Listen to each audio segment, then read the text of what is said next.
She whispered, "Amen." And I watched my entire life collapse in the span of that single breath. Picture this. You trust someone with your soul for decades, only to catch them tangled up in someone else's embrace, while you're supposed to be praying together, side by side, hands folded, hearts open. If I told you that's how I found out about her secret, right in the living room, kneeling not a meter away, would you even believe me? I'm not here to play the victim or make myself look pitiful. I just want to tell you exactly how it unraveled. My name is Anton, I'm 43, and 3 months ago, my wife Lena shattered our marriage in a way that still makes my skin crawl.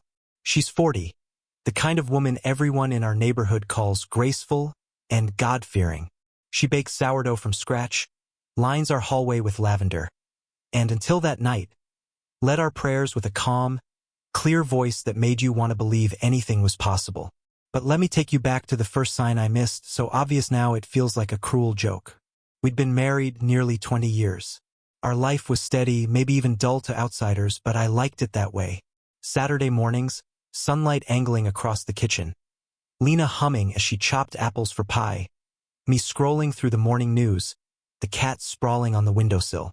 We lived in a little house outside the city. Nothing fancy but full of our stories. Coffee stains on the oak table, shoe prints in the entryway, old Polaroids stuck to the fridge with vacation magnets. That evening started as quietly as any other. The rain tapped the windows, soft and patient, while I set out the plates for dinner. Lena had insisted on inviting Father Pavel over, which struck me as odd. He'd only started coming around this past year, young for a priest, 35 maybe, with sharp, curious eyes and a smile that always looked like it was holding back a secret. I never liked the way Lena seemed to light up when he walked in, but I'd brushed it off as respect. They sat close, too close, at the table that night. When Lena laughed at his awkward joke about the weather, I felt a prickle at the back of my neck. I looked at her and she glanced away, the tiniest flicker in her eyes, like guilt or maybe excitement. I told myself I was imagining things. But as we cleared the dishes and Lena insisted we pray together in the living room, my stomach twisted. We knelt. Lena next to me, Father Pavel just behind her. She reached out, took my hand in hers, and I noticed she was trembling. Not like she was cold, but as if something inside her was rattling the cage. I tried to focus on the prayer, but I could feel the electric tension between them. The air in the room grew thick, my breathing too loud in my own ears. Then, right as Lena finished her prayer, soft, trembling amen, she let go of my hand and leaned back just enough that her shoulder brushed Pavel's knee. They thought I didn't see. They thought I couldn't possibly know what passed between them in that stolen glance. The way her breath caught. The way he squeezed her shoulder as if blessing her. But in that single second, the familiar snapped.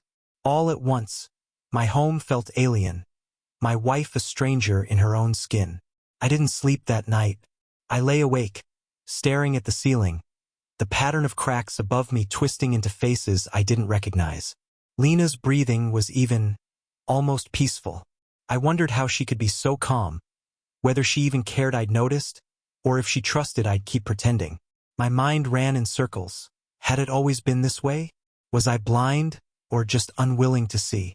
The days after blurred together, but every small thing was suddenly wrong. The way she rushed out on Sunday morning, the text messages she typed in the hallway, her laughter higher, sharper, when his name came up. My house, my marriage, my very sense of reality started to slip, like trying to grip a bar of soap in the bath. It was a Thursday when I found the message. I'd been hunting for my old passport in Lena's desk when I saw her phone. Screen still lit. Message previewed. I can't stop thinking about last night.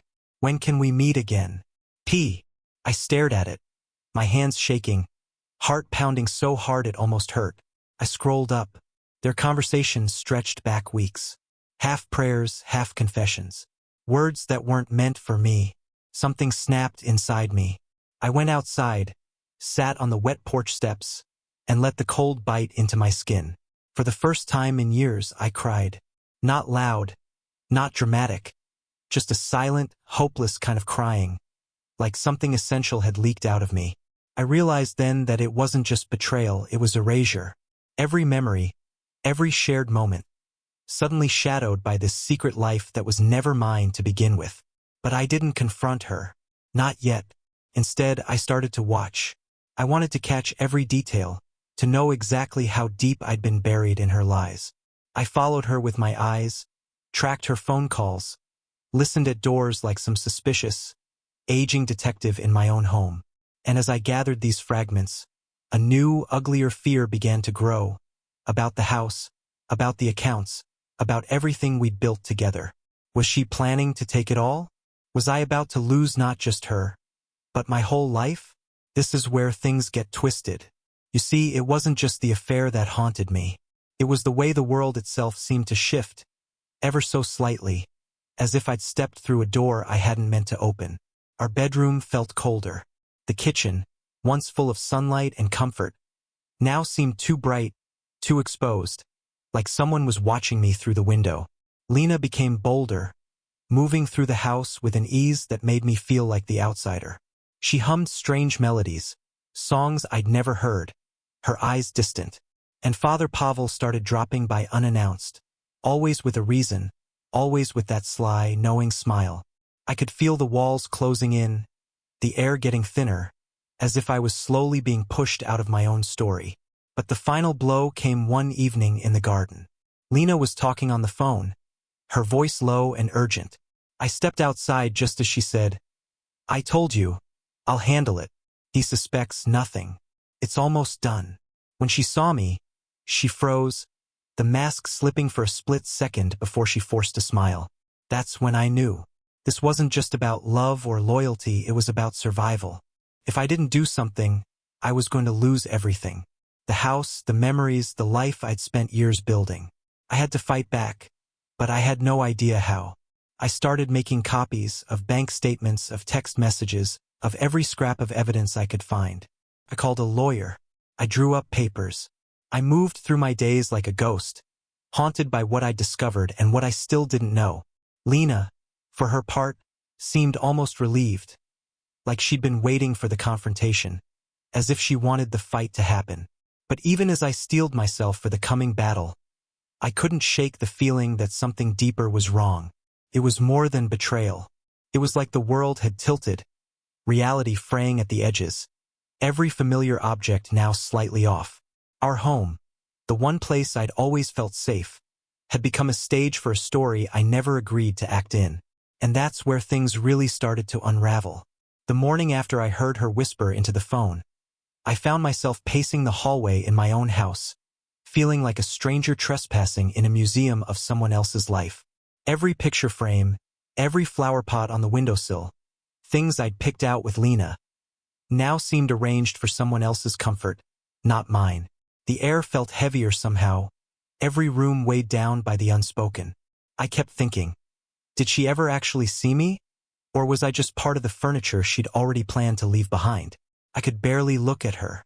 She moved through our kitchen with that same practiced ease, pouring coffee, humming that odd melody, setting a plate of toast in front of me like nothing had happened. Her eyes flicked to me, measuring, careful. I wanted to scream, to demand the truth right there over burnt toast and bitter coffee, but I just sat in silence, the words clawing at my throat. Work was impossible. I stared at my computer screen in the makeshift office we'd carved out of the spare room. I watched the rain tracing crooked lines down the window, thinking how easy it would be to just leave. But every time I stood up, a surge of anger pulled me back. I wasn't the one who had done this. Why should I have to be the one to start over? That afternoon, I called my friend Sergey, my oldest friend, the kind of guy who always thinks in solutions, not problems. I didn't tell him everything, just enough. He listened without interrupting, then said quietly, "Get everything in writing. Don't let her get ahead of you." It sounded so cold, so transactional, but it was exactly what I needed to hear. That night, I watched Lena as she sat on the edge of our bed, scrolling her phone. Her back was to me. I tried to read her posture, her breathing, anything to understand what she was planning. I asked as casually as I could, "Is something going on with us?" She didn't turn around. She just kept scrolling, then said, almost too quietly, "You're imagining things." But I wasn't. I knew I wasn't. The house felt emptier every day, even though neither of us had left. We lived together like two ghosts haunting the same rooms. She went to her church meetings, stayed late for choir practice, started dressing up for Sunday mornings in a way she never used to. I stopped asking questions. What was the point? The answers were written all over her face, in the way she smiled at her phone, the way she closed doors a little too quickly. Then came the Sunday I decided to follow her. I trailed her car, 2 blocks behind, palms sweating, heart rattling against my ribs. She didn't go to the main church. She parked near a small, tucked-away chapel I'd never seen before, just a squat brick building ringed with weeds and broken fence posts. I watched her walk inside, her head bowed, her posture tense. 10 minutes later, Father Pavel's car pulled in beside hers. They didn't see me, or maybe they just didn't care anymore. I sat there for nearly an hour, gripping the steering wheel until my knuckles ached, inventing scenarios in my head. What if they were laughing at me? What if I stormed in and demanded the truth? The idea felt childish, like something from a bad soap opera. But the humiliation, the betrayal, burned in my chest, and I felt a cold sort of determination settle over me. I didn't go inside. Not that time. Instead, I drove home, my mind racing with questions I couldn't ask and answers I didn't want. The house felt different when I got back. Quieter, darker, as if the walls themselves were listening. I went to the bedroom and started packing a small bag. A few shirts, a toothbrush, my spare keys. I needed a plan. I needed to get ahead before Lena and Pavel made their next move. The next few days were a blur of paperwork, frantic phone calls, scanning old documents. My lawyer, Irina, was brisk and businesslike, her voice all clipped efficiency over the phone. "You need to protect your interests," she told me. "We'll file an injunction if you have evidence she's trying to transfer assets." I never imagined I'd hear words like injunction and assets about my own marriage. It made everything feel even less real. But it was real, all too real. Lena began to act strangely, forgetful, almost reckless.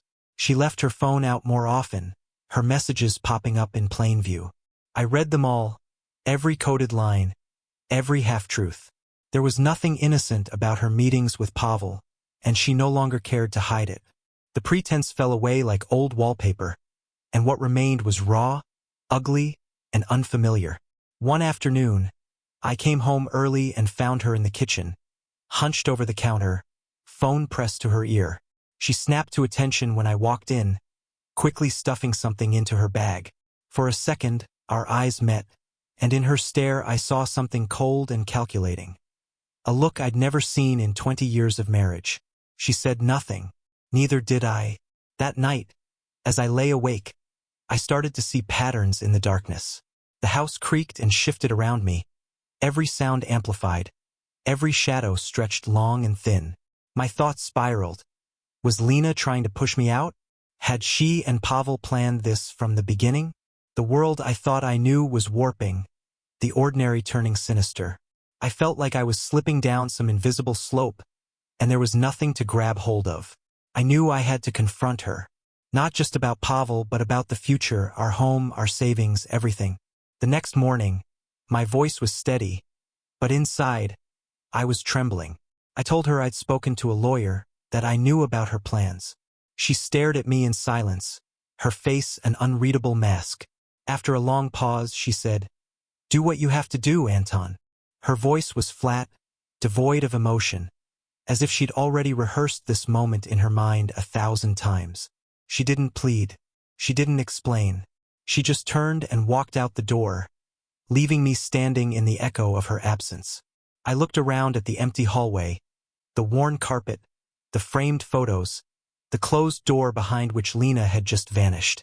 For the first time, I wondered if this house, my house, had ever truly been mine. The sound of the front door closing hung in the air for a long moment, heavier than any silence I'd ever known. I stood there, staring at the warped wood, waiting for something. Maybe a slam, maybe footsteps returning, maybe even an apology. Nothing. Only the faint ticking of the kitchen clock, marking off another minute of this new, unfamiliar world. I wandered back to the kitchen, my legs moving on autopilot. The smell of her perfume lingered in the air, that floral, slightly powdery scent that used to comfort me, now turning my stomach. I leaned against the counter, breathing in shallow bursts, staring at the two mugs drying in the rack, one with lipstick on the rim. It struck me, suddenly, how many things Lena touched and left her mark on. Even the house keys on the hook had one of her scarves tied to them, bright red and cheerful, mocking me with its normalcy. My mind raced. Was this how people lost everything? Not in some explosion of drama, but in these quiet, deliberate steps, one small shift at a time. I remembered what Irina had said. Protect your interests. I grabbed my phone and started taking photos. The deed tucked in the file cabinet, the bank statements with both our names, the safe in the closet with its 4-digit code. I had never been paranoid before, but now every detail felt vital, a thin line between security and collapse. 3 days passed. Lena didn't come home at night. She sent a message, short, almost polite, saying she needed space to think, and that I shouldn't worry, as if that was possible.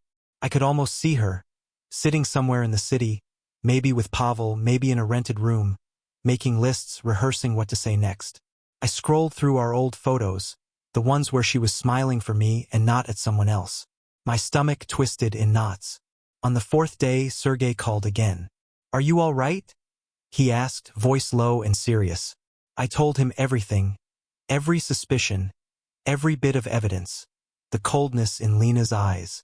He didn't offer much advice this time, just listened, sighing softly at the end. "She's not coming back, Anton," he finally said. "You know that, right?" I did, but it didn't make it any easier.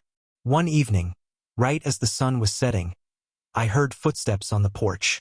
My heart pounded so loud I thought the neighbors might hear it. I opened the door to find Lena standing there, a suitcase by her feet. Her hair was pulled back tight, her face set in stone. She looked smaller, somehow diminished but not defeated. She asked if she could come in. I nodded, stepping aside, trying to keep my breathing even. She set the suitcase down in the hallway and glanced around like she was taking inventory, measuring what she might lose. She didn't look at me as she walked to the living room, but I followed anyway. We sat on opposite ends of the couch. The space between us felt like a canyon. She fidgeted with her wedding ring, sliding it up and down her finger, eyes fixed on the floor. For a long time, neither of us spoke. Finally, she broke the silence. "I'm not coming back, Anton," she said quietly. "I wanted you to hear it from me. It's over." There it was. Final, unmistakable. The words fell between us like broken glass. I tried to swallow the lump in my throat, but it stuck there, refusing to budge. "What about the house?" I asked, forcing myself to keep my voice level. "What about everything we built together?" She looked up at me then, her eyes tired but resolute. "We'll figure it out," she said.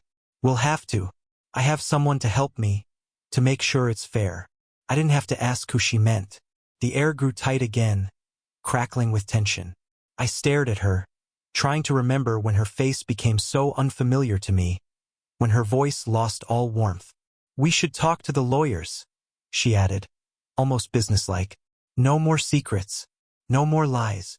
The phrase echoed in my head, no more lies, as if that's all there'd ever been, just layers and layers of half-truths and omissions. She got up and walked into the kitchen, opening cabinets, checking the fridge. "Do you have any tea?" she asked, as if this was a normal conversation, as if she hadn't just dismantled our life in 3 sentences. I watched her moving through the space, so calm, so detached, and I felt an icy weight settle in my chest. When she left that night, suitcase in hand, I closed the door behind her and pressed my forehead to the cool wood. I listened for her footsteps, but the street was empty. She was gone, and all that was left was me, standing in a house that suddenly felt too big, too hollow. I started sleeping on the couch, unable to face the emptiness of the bedroom. The ticking of the clock grew louder, filling the spaces Lena used to occupy. I ate dinner standing up in the kitchen, staring out into the dark yard. Sometimes I caught a glimpse of my own reflection in the window, hollow-eyed, disheveled, someone I barely recognized. But the worst came in the mornings. I'd wake up in those gray hours before dawn, heart pounding, mind racing through every memory, every conversation, hunting for the moment when everything shifted. I kept returning to that prayer, that night on the living room floor, the three of us kneeling, hands entwined. I wondered if Lena had already decided then, if Pavel had already whispered promises behind my back, if the betrayal had been written into our lives long before I noticed. The days blurred, but a new anxiety settled in. The fear of losing not just Lena, but the house, the memories, the years. She'd found a lawyer. So had I. The polite, civil words we exchanged became edged with warning. Each sentence weighed for traps. I felt like I was walking a tightrope above a void. One wrong step, and I'd lose everything. One afternoon, I found a letter from Lena's lawyer in the mailbox, official and cold. She wanted her share of the house. The words stared up at me like a threat, stark and unforgiving. I took it inside, sat at the kitchen table, and stared at it for a long time. The cat, oblivious to the storm raging through our lives, hopped up beside me and pressed its head against my arm. I scratched behind its ears, grateful for the small, steady comfort. The legal fight began in earnest. Meetings, documents, late-night phone calls with Irina. My life was reduced to numbers and signatures, my memories to assets and percentages. Lena's lawyer demanded, my lawyer countered, and all the while Lena moved through the process with that same cold efficiency, a stranger in familiar skin. But every now and then, I'd catch a flicker in her eyes, a flash of regret, or maybe just exhaustion. Sometimes, in the sharp light of the kitchen, I thought I saw her hands shaking. Maybe it wasn't as easy for her as she wanted me to believe. Or maybe that was just another story I was telling myself, trying to make sense of the mess we'd made. The house became a battlefield, not with shouting or broken plates, but with silent wars of paperwork and unspoken accusations. The dining table, once the site of slow breakfasts and birthday cakes, was now a minefield of legal forms, lists of assets, scrawled notes in my lawyer's precise hand. Even the cat started hiding in the closet, unsettled by the tension that seemed to buzz in the air like static. Sometimes, I'd find myself wandering from room to room, taking inventory, not just of the things, but of the memories stitched into the fabric of the place. The dent in the wall from when we'd moved the couch and laughed until our faces hurt. The stain on the rug from the night Lena spilled mulled wine and promised we'd always fix things together. Now, the laughter echoed only in my mind, the promises soured by reality. I avoided the bedroom as much as possible. But one evening, I forced myself to stand in the doorway, breathing in the sharp, empty air. Her nightstand was cleared of everything but an old prayer card and a small bottle of lavender oil. The sheets were cool, untouched on her side. It was like she'd erased herself, leaving only the faintest trace, a ghost of perfume, an imprint on the pillow. It's strange how quickly trust dissolves, how every familiar thing becomes suspect. I started double-checking the locks, keeping my wallet in my pocket, shredding old documents late at night. My world had shrunk to a handful of rooms and the endless churn of anxiety. Sergei tried to get me out for a drink, but I turned him down every time. I couldn't face the questions, the pity. I didn't want to admit how lost I felt. The lawyers became our translators, our shields, our weapons. There was no more Lena and Anton, only the parties. We communicated through official channels, each message stiff and formal, as if politeness could soften the blow of what was happening. But the real conversations happened in my head, every night as I replayed her words. Do what you have to do, Anton, over and over until they lost all meaning. Then came the day of mediation. We met in a cramped office downtown, surrounded by neutral walls and the sour smell of instant coffee. Lena sat across from me, hair neatly tied back, her face expressionless. Pavel wasn't there, but I felt his presence anyway. A shadow lingering behind her, a silent partner in every decision. The lawyers talked first, their voices clipped and precise, carving up our life like surgeons. I tried to keep my gaze steady, but I couldn't help searching her face for some sign of the woman I once knew. She wouldn't look at me. Her eyes stayed on the table, her fingers tracing circles on her notepad. We went through every detail: who gets what, who owes whom, who keeps the house. I argued for my share, clinging to every justification, every shred of documentation I'd collected. She matched me, point for point, her voice cool but not unkind. There were no raised voices, no accusations. Just the methodical unraveling of everything we'd built. At one point, the mediator asked if we wanted a break. Lena stood and walked to the window, arms wrapped around herself. For a second, she looked fragile, smaller than I remembered, almost lost against the city skyline. I wanted to say something, to reach out and break through the wall we'd built, but the words caught in my throat. Instead, I watched her reflection in the glass, wondering if she was thinking of me or of him. When she returned to the table, her expression was set. She signed the papers with a steady hand, not looking up. I followed suit, my own signature shaky, as if my body refused to admit what my mind already knew. Afterward, we stood in the hallway in awkward silence. She picked at the hem of her sleeve, avoiding my eyes. Finally, she spoke, her voice soft, almost apologetic. "I didn't want it to end this way, Anton." I swallowed hard. "Neither did I." She turned to go, then paused, looking back at me for the first time in weeks. For a brief moment, I saw something flicker in her eyes. Regret, maybe, or just exhaustion. Then she was gone, her footsteps fading into the noise of the building. I stood there for a long time, staring at the closed elevator doors. The realization settled over me like a cold fog. I was alone, truly finally alone, and the life I'd built was now just a series of documents and signatures, divvied up and handed over, piece by piece. The days that followed were quieter, but the anxiety didn't let up.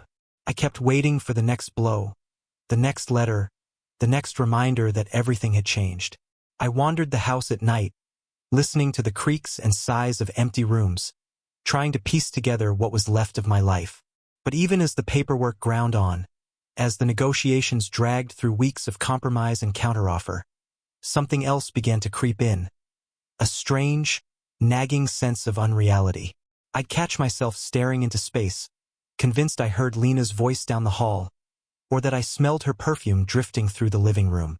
Once, late at night, I swore I heard quiet laughter from the kitchen, the kind we used to share. But every time I turned, there was nothing there but shadows. It was as if the house itself was conspiring to keep her memory alive, haunting me with fragments of the past, slipping into the cracks of my new, unfamiliar reality. And with every day that passed, I felt myself slipping further from the life I once knew, deeper into a space where nothing made sense, where even the most ordinary things took on a strange, unsettling edge. And still, the story wasn't finished. The paperwork dragged on, each new document bringing with it a fresh surge of dread.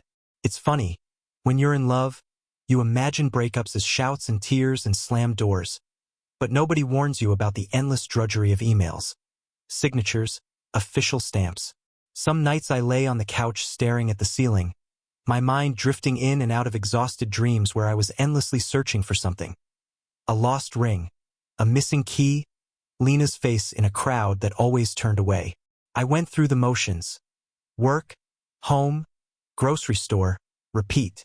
I'd pass by the little church where Lena used to sing in the choir and catch myself slowing down, eyes searching for her through the stained glass windows, heart clenching at every familiar silhouette. I kept expecting to see her and Father Pavel together, hands brushing, voices low in some private conversation, but I never caught them. Maybe they were being careful now, or maybe she was truly gone from that chapter of her life too. Couldn't tell, and it drove me mad. One evening, I found myself standing outside that same small chapel, the one tucked behind the fence, half swallowed by weeds. I don't even remember driving there. The building glowed from within, warm and golden, laughter and singing seeping through the walls. I stood outside in the cold, invisible, the life I used to know flickering just out of reach. I realized I wasn't there to spy or to rage. I just needed to understand how it had all slipped away so quietly. I stood in the dark, listening, trying to catch a piece of my old life floating in the light. Back home, the loneliness hit harder. The house was full of Lena's absences. The empty spot at the table, the shoes she used to kick off by the door, the little shelf in the bathroom where she kept her creams and brushes. I wanted to box it all up, erase every trace, but every time I picked something up, her scarf, her favorite mug, I couldn't do it. I'd sit with it in my lap, running my fingers over the worn fabric, as if I could find some answer in the feel of it. The legal negotiations turned darker. Lena's lawyer started making demands that felt deliberately cruel lists of what she deserved. Accusations about things I'd never done. It became clear they wanted more than their share.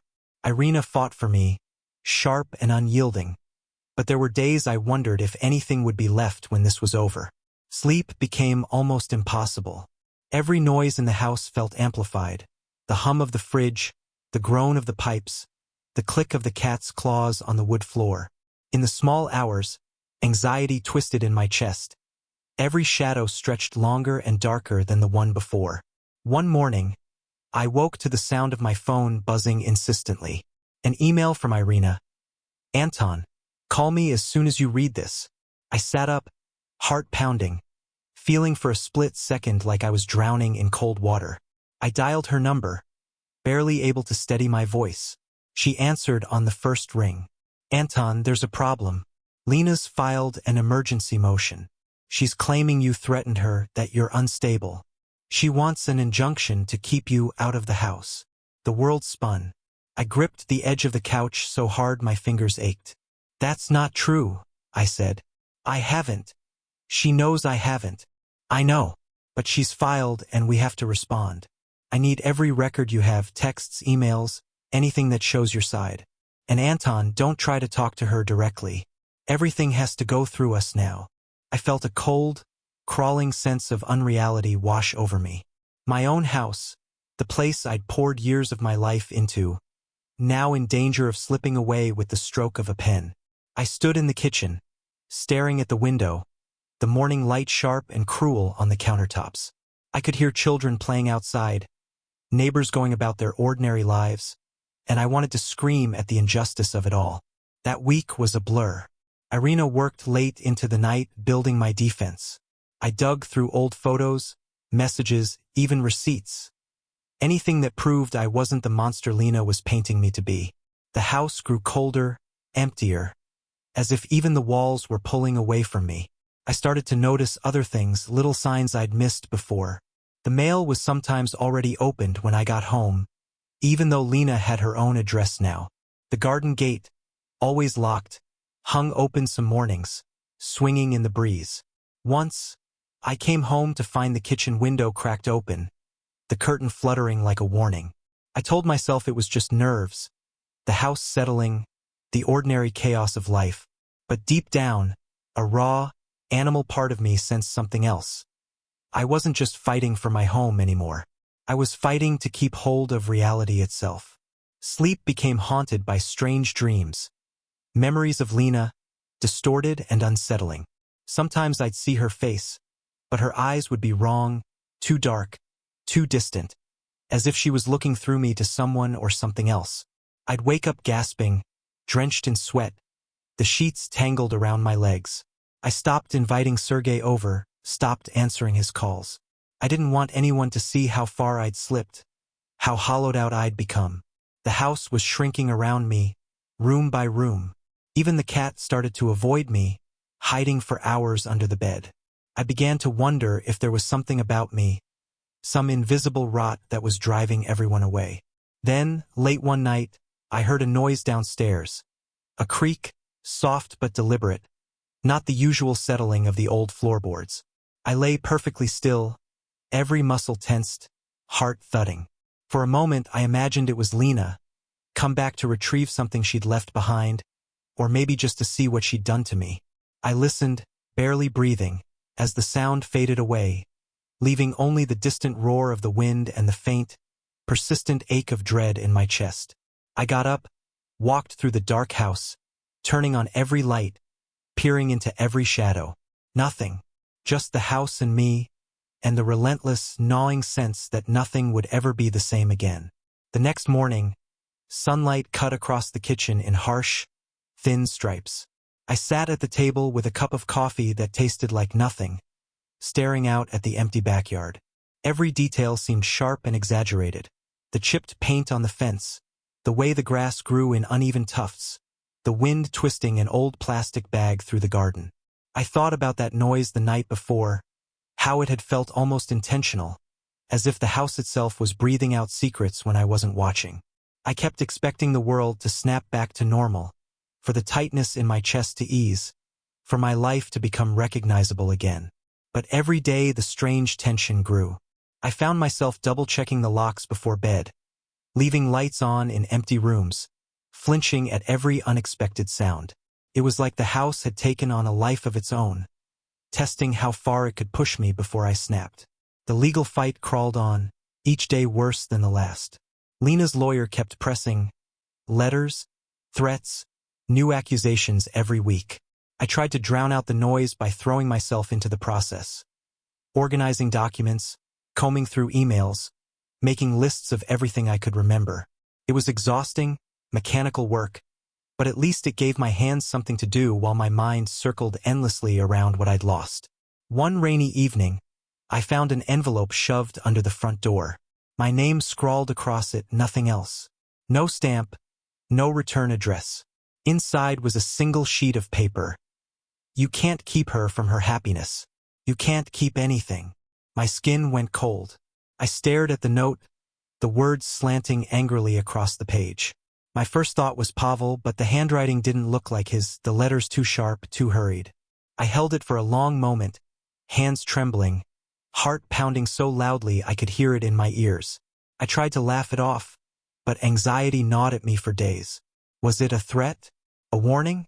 Was someone watching me? I kept the note in my desk drawer, under a stack of bills, unable to throw it away but terrified to look at it again. I called Irina. She listened, calm as always, and told me to document everything. Every little thing, Anton, even if it feels small. They're trying to rattle you. Her voice was steady, but I heard the worry underneath. She promised to notify the court, but I knew there wasn't much she could do. It was all just part of the slow war. Pressure, intimidation, little cracks spreading out from the center until everything finally broke. Nights became even worse. I'd lie on the couch, staring at the ceiling, listening for footsteps or whispers in the dark. My dreams blurred with reality. Visions of Lena in the old living room, praying with Pavel, their faces turned away from me, their hands joined. Sometimes I'd wake up to the sound of whispered voices, my own name carried through the house by a current of cold air. Every time I got up to check, I found only silence and empty rooms. One afternoon, in the middle of organizing receipts, I heard the front door open. For a split second, I thought Lena had come home, that she'd walk into the kitchen with that old, easy smile, and everything would rewind to the way it had been. But it was only the wind. Still, the moment left me rattled, a cold sweat breaking out across my neck. Even the cat seemed on edge, darting from room to room, tail puffed, as if it too could sense the undercurrent of unease. I started seeing Lena's car parked on the next street over, never in front of the house. Sometimes I caught a glimpse of her, or someone with her build, standing under the broken streetlight at the end of the block, watching the house for a few minutes before melting away into the shadows. Maybe I was imagining it. Maybe I was losing my mind. But each time, my heart hammered in my chest, and I couldn't shake the feeling of being hunted in my own life. The mediator called. Another meeting, another chance to divide what was left of our marriage. I went through the motions, my voice sounding flat and distant, as if it belonged to someone else. Lena was all business, her face smooth, her words clipped and efficient. There was no warmth, no hint of the woman I'd loved. Just the cold mechanics of separation, the slow, relentless carving up of a life. When it was over, I walked home through the rain, my head bowed, water soaking through my coat. I stood at the front door for a long time, key in hand, listening to the muffled hush inside. I wondered if the house even wanted me there anymore, or if it was just waiting for me to let go, to become one more ghost haunting its empty rooms. I started sleeping with the lights on. The cat crept into bed with me, pressing close against my side, both of us drawing comfort from each other's warmth. Still, I dreamed of Lena, her voice calling from down the hall, her laugh echoing through the kitchen, her silhouette lingering in the corners of my vision. Each time, I woke with a jolt, heart racing, the sense of wrongness pressing down on me harder than ever. The anxiety grew so thick I could hardly breathe. Every day brought something new. A phone call from Irina, another letter from Lena's lawyer, a flicker of movement in the backyard just after midnight. I told myself I was being paranoid, but the world kept tilting, the ground shifting beneath my feet. I was losing more than my house. I was losing my grip on everything that used to matter. And then, just as I thought it couldn't get any stranger, I found Lena's prayer book, hidden behind a stack of old newspapers in the garage, its pages marked with frantic notes and angry scribbles. I sat down on the cold concrete, flipping through it, searching for meaning. Some pages were covered in lists, fragments of prayers crossed out and rewritten, passages circled in red ink. On the last page, in Lena's unmistakable hand, she'd written, "Forgive me, protect me, let him not see." My blood ran cold. For a long time, I just sat there, the prayer book heavy in my hands, the sense of dread growing until it was all I could feel. Something about those words made the hair on my arms stand up. A desperate plea, a secret buried deep, something I was never meant to find. That night, I couldn't put the prayer book down. I kept turning the pages, searching for some clue that would make sense of everything. The garage was silent except for the soft patter of rain on the roof, the smell of dust and motor oil hanging in the air. I traced Lena's frantic handwriting with my finger, her usual neat, looping script now jagged and hurried, each line pressing deeper into the thin paper. Some prayers had been erased and written over so many times the pages were nearly worn through. I found a torn scrap tucked between the last pages. It was part of a church bulletin, the edges soft from handling. On it, Lena had scrawled 2 addresses, both unfamiliar. Under one, she'd written, "Tuesday, 8 p.m. My heart hammered as I stared at it. Was this where she and Pavel met? Was it something more? Something she wanted to keep hidden from everyone, even him? I wondered if I should go there, just to see, just to finally get some answers. Back inside, I hid the book at the bottom of my sock drawer, as if someone might come looking for it. I sat on the edge of the bed, my mind spinning. Had Lena always been this secretive, or had I just never noticed? Was there a part of her life I'd never been allowed to see, hidden under the routines and reassurances, beneath the layer of normal we both worked so hard to maintain? I tried to sleep, but every time I closed my eyes, the prayer book seemed to pulse behind them, Lena's voice whispering, "Let him not see." I lay awake, listening to the old pipes groan, the rain tick against the windows, the distant rush of cars on the main road. The shadows in the corners seemed to deepen, stretching farther than they should. My thoughts tangled with memories until I didn't know which were real and which were just fears made solid in the darkness. The next morning, I couldn't shake the feeling that I was being watched. The sensation crept over me as I moved through the house, making breakfast, feeding the cat. Every time I glanced at the window, I half expected to see someone standing there. Lena, Pavel, or someone I didn't even know. The street outside was empty, but the unease wouldn't leave. The mediation dragged on. Every conversation with Lena was clipped and technical, all emotion replaced by a kind of practiced coldness. She didn't ask about the house, the cat, or even me. She just wanted to know when the next set of documents would be ready, when the next meeting was scheduled. I tried to read her face for a crack, a sign she felt even a fraction of what I did. But there was nothing, just that hard, unreadable mask. That Tuesday, I drove past the first address from the prayer book, my hands sweating on the steering wheel. It was a rundown apartment block, lights flickering behind dusty curtains. I didn't get out. I just watched for a while, searching for any sign of Lena or Pavel.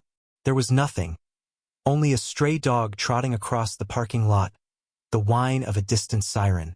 I wondered what I expected to find. Proof? Closure? Or just another unanswered question to pile onto the rest? I was about to drive away when I spotted a familiar figure on the steps. Lena. She stood with her back to the street, talking quietly to a woman I didn't recognize, short, with cropped hair and a battered backpack.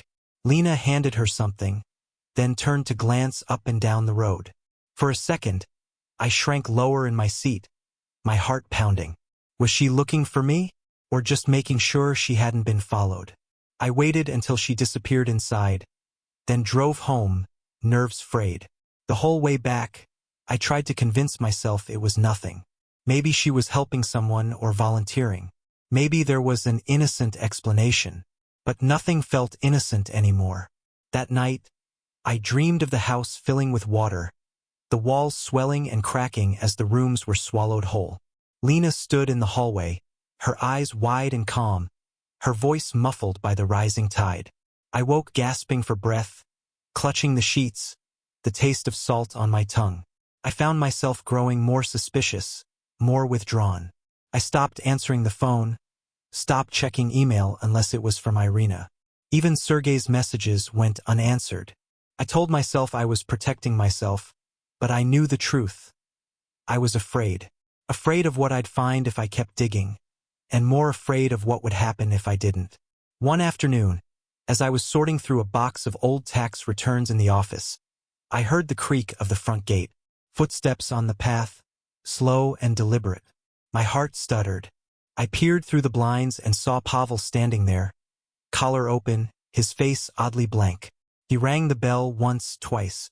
When I didn't answer, he stepped back, glanced up at the window, and smiled. A small, unsettling twist of his mouth that felt more like a threat than a greeting. He slid an envelope through the mail slot and left without a word.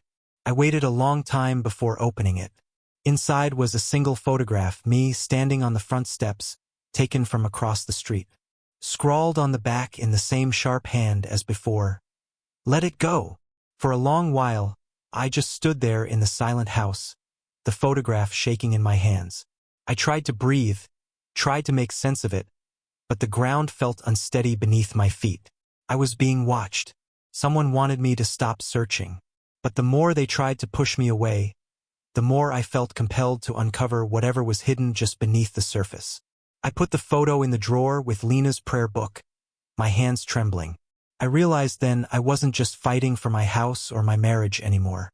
I was fighting to keep from vanishing altogether, to hold on to the pieces of myself that still felt real, even as the world around me twisted into something I barely recognized. That photograph weighed on me for days. Every time I opened the drawer and saw it beside Lena's prayer book, my stomach twisted. The house felt more claustrophobic, like the walls were closing in a little tighter each night. Even ordinary routines, feeding the cat, taking out the trash, watering the plants, became strange, as if I was playing at someone else's life, waiting for the real owner to come home. I started sleeping with the bedroom door locked. Felt ridiculous, but I couldn't help it. Every sound in the night set my nerves on edge. The rumble of a passing car, the creak of the floorboards, the soft sigh of wind rattling the gutters. The photograph had awakened something raw and primal inside me. Fear? Yes, but also a stubbornness, a refusal to be driven out of my own life. My lawyer, Irina, kept telling me to stay calm. "We have enough to hold the house, Anton. Don't let them bait you." But she didn't see the way Pavel's eyes followed me that day from the front gate, or how Lena's prayer book felt like a secret message meant for anyone but me. Irina's words were logic. My life had veered far past logic. I still had the second address Lena had scrawled in the prayer book. I tried to ignore it, but it gnawed at my mind. I'd catch myself turning it over in my head while making coffee, or staring at the slip of paper at 3 a.m, my pulse loud in my ears. What was she hiding there? What was worth such secrecy? On a Thursday, just before dusk, I drove out to find it. The street was on the far edge of the city, a cluster of neglected houses, half-shuttered, gardens wild and unkempt. The air had that stagnant, heavy feeling of a place where nothing new ever happened. I parked at the end of the block and walked the last few meters, hands shoved deep in my pockets, head down. The address led me to a squat, pale green house with curtains drawn tight. There was a flickering porch light, buzzing against the gloom. For a minute I just stood there, listening to my own ragged breathing, the distant bark of a dog, the dull thrum of traffic. I thought about turning back, but something pulled me forward, some grim, restless need to finally see, to finally know. I rang the bell. No answer. I waited, hands clammy. Then movement behind the curtain. A flash of a face, gone in an instant. My heart hammered, but I stood my ground. After a minute, the door opened a crack. A woman peered out, her face lined with suspicion and exhaustion. "I'm looking for Lena," I said, voice barely above a whisper. The woman's expression didn't change. "No Lena here." I fumbled for words. "She wrote this address. In a book." My voice trailed off. I realized I must look half-crazed. A stranger standing on her porch at twilight, clutching an address like it was a life raft. The woman's eyes softened. Just a little. She glanced up and down the street, then opened the door wider. "You'd better come in just for a minute. Can't have you standing out here, not after dark." I hesitated, then stepped inside.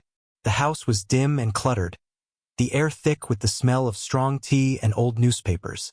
The woman led me into a narrow living room, gestured for me to sit. I perched on the edge of the couch, nerves buzzing. "She used to come here," the woman said finally, settling into a chair across from me. "Not for long and not often. Brought me things I needed. Groceries, medicine. Sometimes she'd just sit and listen. Said it helped her think." I was stunned. Did she ever talk about me? Or about Father Pavel? The woman shook her head. She was quiet, sad sometimes, tired. I asked once, and she just said she was running from things that never let her rest. Told me some prayers can't be said out loud. Her gaze sharpened.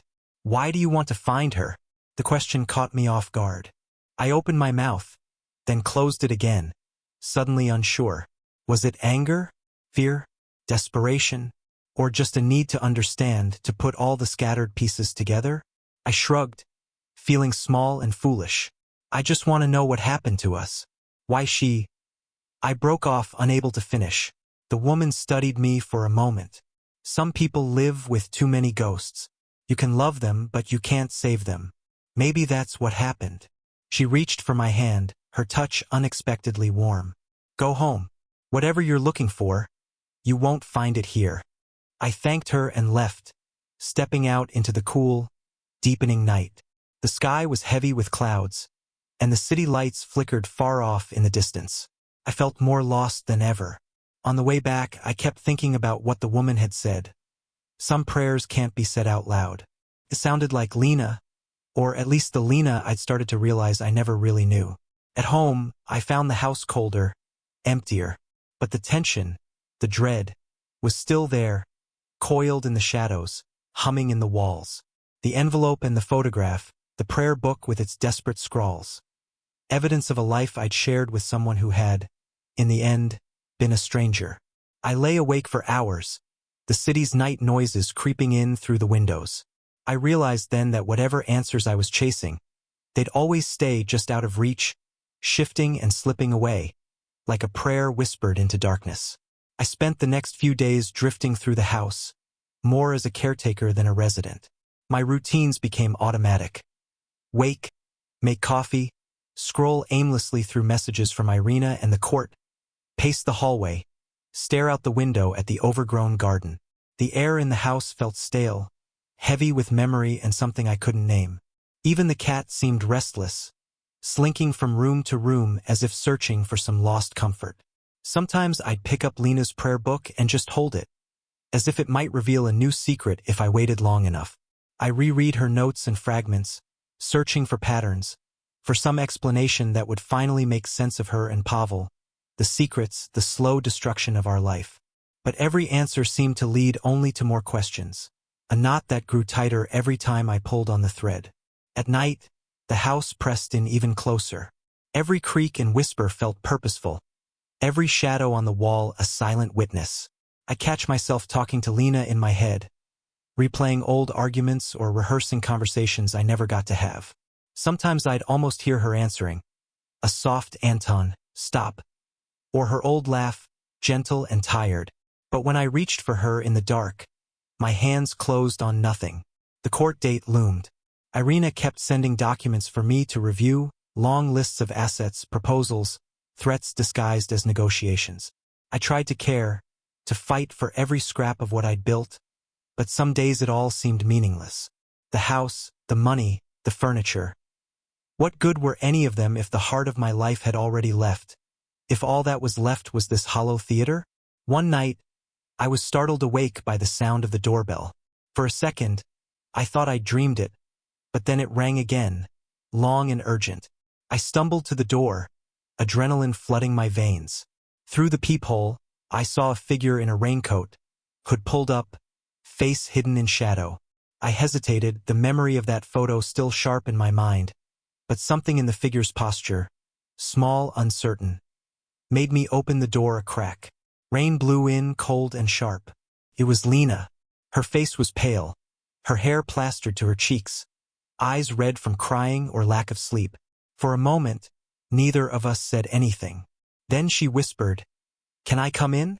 Just for a minute, please." I stepped aside, heart hammering, watching as she shrugged off her wet coat and stood in the entryway, arms wrapped around herself. She looked older, somehow worn at the edges, nothing like the serene, perfect wife everyone else seemed to see. We sat in the living room, the air between us taut and electric. She didn't look at me, just stared at her hands, twisting her wedding ring round and round. "I shouldn't have come," she said finally, her voice barely above a whisper. "But I had to see it one more time. The house. You." I wanted to be angry, to demand answers, but the anger felt spent, burned out by months of suspicion and sorrow. Instead, I found myself asking, "Why? Why did you do all this, Lena? Why him?" She closed her eyes, took a trembling breath. "I don't know. I don't know how to explain it. With him, everything felt different, like I could breathe again, even if it was wrong. I know you think I did it to hurt you, but it was never about that. I was running. From myself. From everything." She finally looked at me, her eyes bright with tears. "I loved you, Anton. I did. Maybe I still do in some broken, twisted way. But somewhere along the line I lost myself. And when I tried to find my way back, you weren't there anymore. Or maybe I just couldn't see you through everything I was carrying." I sat in silence, not trusting myself to speak. My chest ached with a dozen different emotions. Anger, sorrow, relief, even a strange flicker of gratitude that she was being honest. Finally, even if it was too late. She wiped her face, gave a soft, almost bitter laugh. "I keep praying for forgiveness, for some kind of peace. But nothing comes. Not from God, not from anyone. I just feel empty." We sat like that for a long time, listening to the rain ticking against the windows. For a moment it was almost like before. Just two tired people side by side, weathering a storm. Eventually, Lena stood. "I should go," she said quietly. "I just needed to say goodbye." I nodded. "Goodbye, Lena." She left without another word, the door clicking shut behind her. I watched her go, her figure swallowed by the rain and darkness. When the silence settled back over the house, I realized it was a different kind of quiet. Emptier, yes, but also somehow cleaner, stripped of secrets and ghosts. There was nothing left to chase, nothing left to lose except whatever pieces of myself I could gather and carry forward. I stood in the hallway, the echo of her goodbye still ringing in my ears, and, for the first time in months, I let myself hope that maybe, just maybe, I could start to breathe again. The house felt raw and unfamiliar after she left, a shell echoing with the aftershocks of her visit. I wandered through the rooms, touching the backs of chairs, the kitchen counter, the doorknob she just turned. The air still smelled faintly of her, rainwater and lavender, but I knew it would fade soon. For a while, I just sat at the dining table, staring at the empty mug she'd left behind. The tea gone cold, a small ring of water on the wood. It was such an ordinary scene, but it felt freighted with everything unspoken between us. I didn't sleep much that night. I kept replaying her words, her confession, like I could breathe again, even if it was wrong, until it twisted into something I could almost understand. Maybe that was the worst part. Realizing we'd both been suffocating in our own ways, neither of us brave enough to say it out loud until it was far too late. In the morning, The house was so still I could hear the faint hum of the refrigerator, the soft ticking of the clock on the wall. It was a relief in a way. No more pretending. No more guessing at hidden motives or chasing after secrets. Just quiet and a strange, thin clarity that felt like standing on the edge of something vast and new. But the outside world didn't stop. The court date came just like Irina said it would. I put on my best shirt, straightened my tie, and took the tram downtown, the city sliding past in a blur of gray and green. The courthouse was smaller than I remembered from childhood civics lessons. Just a plain, bureaucratic building with flickering lights and stale air. Lena was there, already seated at a table with her lawyer, her hair pulled back, her face carefully neutral. She glanced at me when I walked in, and for a moment our eyes met. Not cold, not angry, just resigned. Two people who'd shared a life and now were picking through its remains in front of strangers. The hearing itself was surreal. A judge in a threadbare robe, lawyers making their case with clinical detachment, splitting the value of our life down to decimals and property lines. They read out the inventories, the account numbers, the mortgage balance. It was mechanical, almost cruel in its precision. Irina nudged me to pay attention, to answer questions, to nod when appropriate. I did as I was told, but my mind kept drifting, slipping back to that rain-soaked night and Lena's trembling voice. There was a moment, a pause in the proceedings, when the judge asked if either of us wanted to say anything. Lena shook her head. I almost did, but the words jammed in my throat. What was there to say? That I missed the version of her who used to leave notes in my lunch? That I regretted never asking more, never really listening when she started to pull away? It all felt pointless, too late. So I just shook my head too. The verdict came down by afternoon. I kept the house but had to buy out her share. The money stung, but not as much as I'd feared. As I signed the last document, Lena stood, gathered her things and paused. For a second, she hovered at the edge of the courtroom, as if waiting for me to look up. I did. She gave me a tired half-smile. Just a ghost of the old Lena, the one who'd once danced barefoot in the kitchen with flour on her nose. Then she was gone. I watched her disappear through the double doors, the hush of the courthouse closing behind her. Outside, the sky was pale and blank, not quite rain, not quite sun. I walked home. For the first time in months, I noticed the city again. The rustle of leaves on the boulevard, the taste of sharp, cold air, the distant sound of a dog barking somewhere behind a fence. Life was going on whether I was ready or not. That evening, I opened all the windows, let the breeze sweep through the rooms, stirring the dust from corners I hadn't touched in weeks. I gathered the remaining papers, court orders, property deeds, bank statements, and stuffed them in a folder at the back of a drawer. The cat, sensing something had shifted, hopped up beside me and nuzzled my arm, a low, contented purr vibrating through its ribs. I sat down at the kitchen table, pen and paper in front of me, and started to write. Not to Lena, not to the lawyers, but to myself.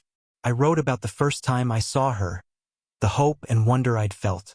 I wrote about the decay that crept in so slowly I barely noticed, about the way we'd both learned to speak in silences instead of words. I wrote until my hand cramped, until the page was full. The house was mine again, but emptier than I'd imagined.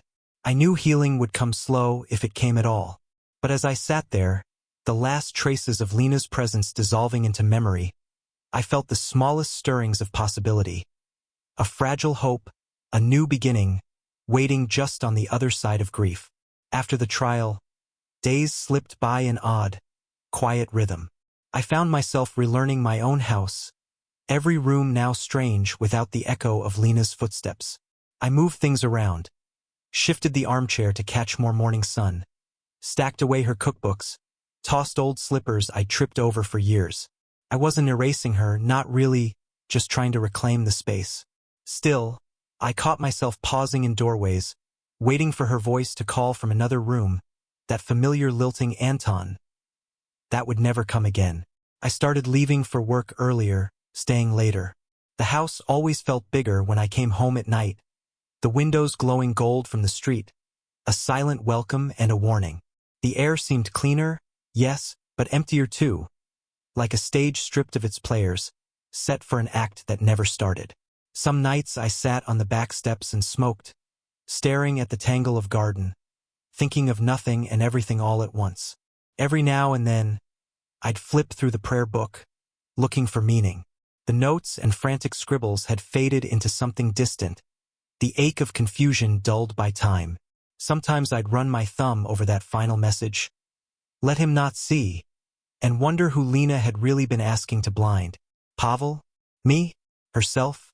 The old pain would rise, sharp as ever, but less poisonous now, like a tooth that aches only in the cold. Strange things still happened.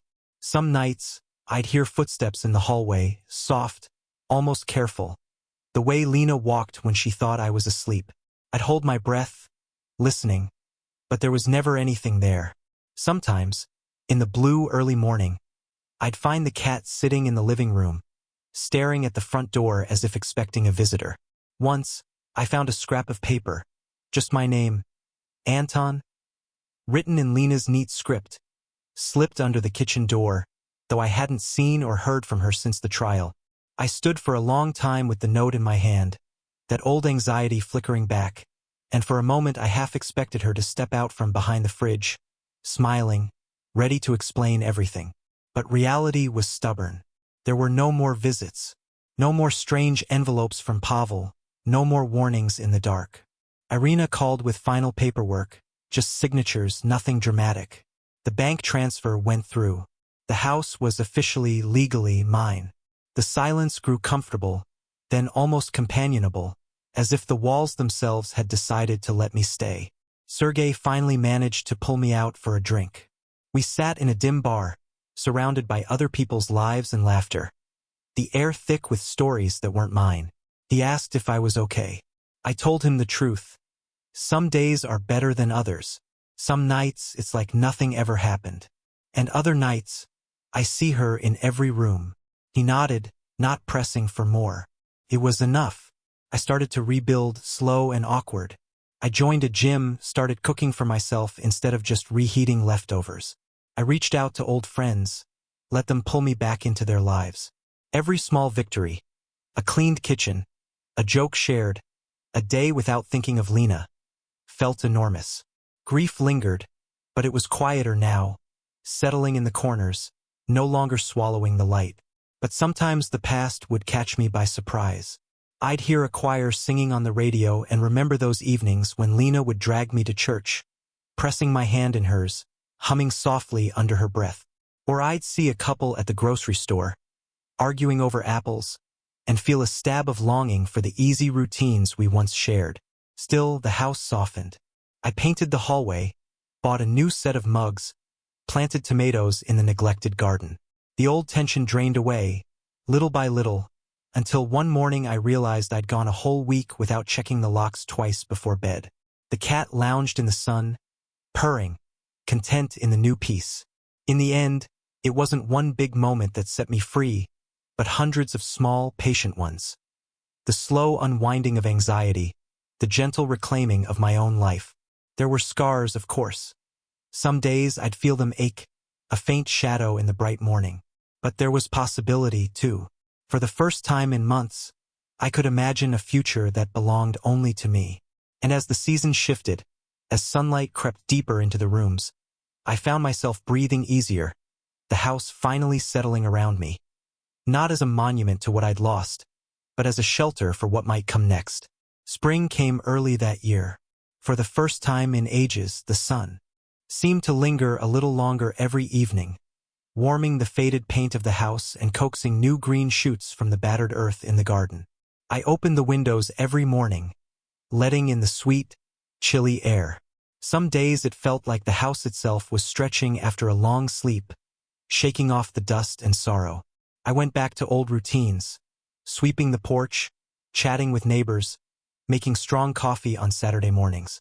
I found myself talking to Sergei more, sometimes inviting him over to help with repairs or just to sit in comfortable silence, watching the light shift across the kitchen floor. There was comfort in these rituals, a sense of normal returning in fits and starts. The prayer book stayed in the drawer, its presence less urgent now. Occasionally, I'd take it out, run my fingers across the battered cover, remember the frantic way I'd hunted for meaning in its pages. But mostly, I left it be, a relic of another life, a reminder of how deep the shadows can run, but also of how, eventually, even the darkest night yields to morning. Sometimes, of course, the memories came back, sharper in quiet moments. A half-heard laugh on the street, the smell of fresh bread from the bakery, an old hymn on the radio. I let myself feel it, the ache, the regret, the hope that things could have been different. But I didn't run from it anymore. I could sit with my sadness and know it wouldn't break me. Life didn't become perfect, but it did become livable.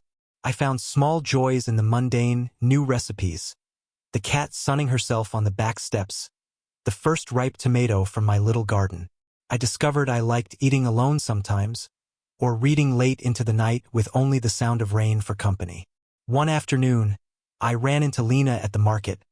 Just a brief moment by the apples, her hair cut short, her eyes softer somehow. We said hello. We asked polite questions, shared a tired smile. There was no drama, no bitterness left to spend. She wished me well, and I meant it when I wished the same for her.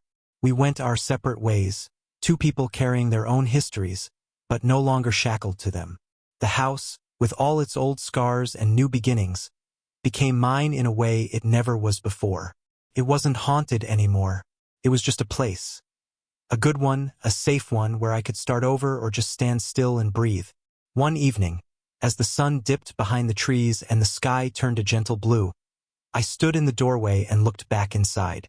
The kitchen was warm, the table clean, the air filled with the smell of dinner on the stove. The ache in my chest was still there, but softer, quieter. A part of me, but not the whole of me.